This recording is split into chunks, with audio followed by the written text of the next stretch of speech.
Namaskar. Welcome to a special weekend editorial. What makes a rapist?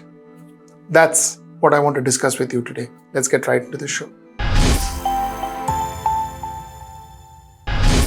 What makes a rapist?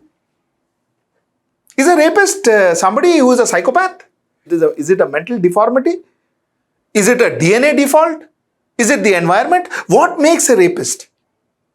Is a rapist, is a person born rapist? Or is it because, it happens as he grows? Who exactly is a rapist? And what makes him a rapist?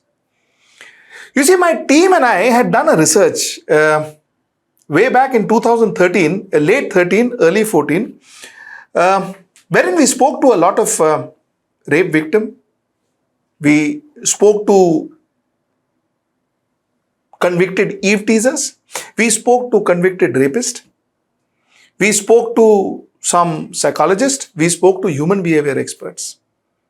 And our core intention was to find out what makes a rapist. Who is this rapist? A few points that I want to talk about today is a rapist is not born rapist. A rapist is not born rapist. A rapist, I think, happens because of society's negligence. And I will tell you what I mean by that. Nobody one day gets up from his bed and says, I'm going to rape somebody. That doesn't happen that way. It starts with a simple Eve-teasing. Or a girl passing by. Unfortunately, at that point in time, the girls look down and the girl walks past saying nothing to him. The society doesn't bother. Society doesn't care. Now, that person who whistled that day, his guts grows. His guts grow and that whistle starts getting to be verbal abuse. Eve-teasing turns into verbal molestation. Most often than not, nothing happens. Girls look down, walk past. Society, again, like I said, couldn't care less. Nothing happens. Now, this man who whistled and then he got guts enough to verbally molest a girl, now goes one step further. And he starts now stalking a girl. He gets into stalking. He gets into following a girl. Now, somewhere down the line, there too, not many are caught. Not many are punished. Nor does the society care. And you know what? Even our social environment doesn't really see that as crime. I'll tell you what I mean by that. Look at the films. Look at Hindi films. Most of the films, especially the older ones, the hero normally stalked the woman. Always. He drove a jeep around the woman and, chasing her train. He stalked her in bus stands and railway stations. This happened in our Hindi movies. So somewhere down the line, our society kind of accepted it. Stalking was okay. And when it comes to real life stalking, the man rarely got punished. The man rarely got picked up. The police hardly acted.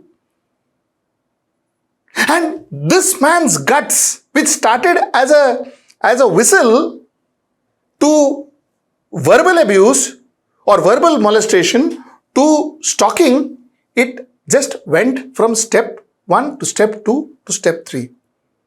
Who encouraged him? The society encouraged him. Who encouraged him? The inaction of law and order encouraged him. He moves further. And that is when he starts physically molesting, touching in trains, in buses. Almost every girl, at least staying in the metros, has faced it once. or maybe more than once. Physical molestation, touching in inappropriate places. And you know what? There too, this guy gets away. There too, this guy gets away. The society doesn't stop him. People who sees it too doesn't stop it. He gets away with that. And by now, he is hardened. He is absolutely hardened. In his mind, nothing will happen. Nothing will happen if I trouble a woman, if I exercise my control over a woman, if I tease her, if I touch her, nothing happens. Nothing happens. And that is when he takes that last leap of getting and going and raping somebody. Raping an innocent girl. Now, I am not therefore saying that every person who starts with the Eve-teasing ends up in raping, but the fact remains that this is the normal cycle that we have seen. This is the way that it moves. This is the way a person gathers guts. And this is the way why we as a society should blame ourselves and the law and order should blame themselves. For we are bothered about the rapist. We go gunning after the rapist. But that's not how we can stop rape. We can stop rape if you start when you stop Eve-teasing. You stop an Eve-teaser and rape will not happen. You stop an Eve-teaser. You do not encourage an Eve-teasing. You do not encourage this kind of shows or this kind of films where you say stalking is okay. Stop encouraging such things and rape will stop. Unfortunately, we are focusing on the other end. We are not focusing on the end that should be nipped off so that we don't reach the extreme other end. We don't do that. And that's our biggest problem. Of course, another very important thing that we found out is rape is when a rapist wants to have control over the person, over the victim. The rapist would like to have that control over the victim. And this concept of control comes from the environment, his family. This concept of control comes from the fact that the way possibly his mother, his sister were treated in his family. His aunts, his grandmother, that the way they were treated in his family. That's where this concept of control comes from. If you start respecting the women in your family, the chances are that child of that family will never go and disrespect another woman. So the concept of respecting our family, women in our family, respecting women in our society, if that is inculcated, rapes will stop. Rapes will stop. We tell, I'm sure this is a cliche, it's been spoken about, but it's true. We advise our girls not to wear short clothes or not to wear short skirts or not to wear tight skirts or whatever, tight clothes or whatever. We tell our girls to come home fast, to come home before 8, to come home before sunsets and all of that. Why don't we advise our sons to ensure that if he ever disrespects a girl, we will be the first person to throw him out of the house? Why don't we warn our boys? You know, the worst thing we found in the research is parents refuse to believe that their sons can actually go and tease a girl. I've heard parents say that he is such a shy fellow. You know, the cops are lying. The girl is lying. That's the first reaction that we see when such complaints happen. That's the point number 3. Point number 4. There was an occasion where, a girl went out and this is a research, this is what we found in that research. When a girl went out and she went to a cop and said, listen, this guy is looking at me, he's ogling at me, he's whistling at me. The cop looked at her and said, tum kya, Karishma Kapoor hai kya? So the fact is, somewhere down the line, if anything goes wrong, if a girl is troubled, if the girl is Eve-teased, the girl is molested, we blame it on the girl. The guy gets away. the guy gets away. I have seen more often than not, even after the conviction, after the guy is put behind bars, I have heard parents say that wo ladki ne karwaya. Listen, this is our temperament. Until we change this temperament, and we better change it. If you don't change this temperament, rapes are not going to stop. Rapes are not going to stop.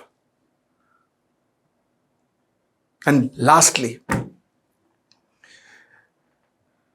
every time people like convicted rapists like Ram Rahim Singh are given parole, every time sexual offenders, accused sexual offenders, easily get bail, laugh around and say, kuch nahi hoga.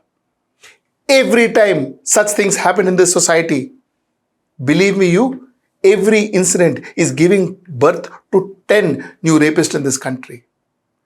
10 young men in our society, every time, every incident, 10 young men would be getting a feeling that, listen, you know what? Kuch nahi hota hai. If I rape, nothing happens. Look at this man, he's smiling.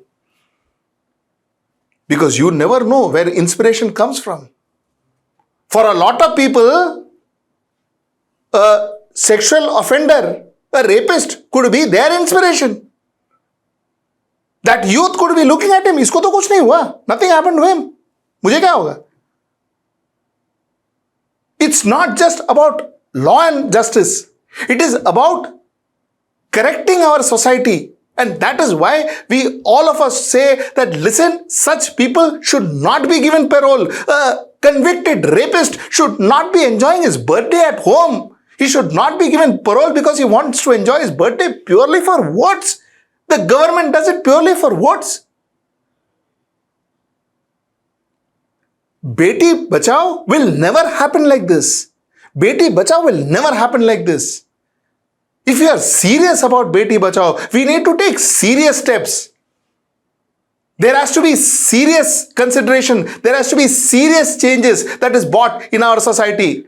The same way we are doing it for black money and same way we are doing it for political parties to be split. That kind of seriousness should be here because this is much more important. This is about our daughters. That seriousness should be brought here. And this is what I wanted to talk to you. That's why I wanted to do this special editorial on a Sunday. Till I see you next time. That's tomorrow at 10. Namaskar.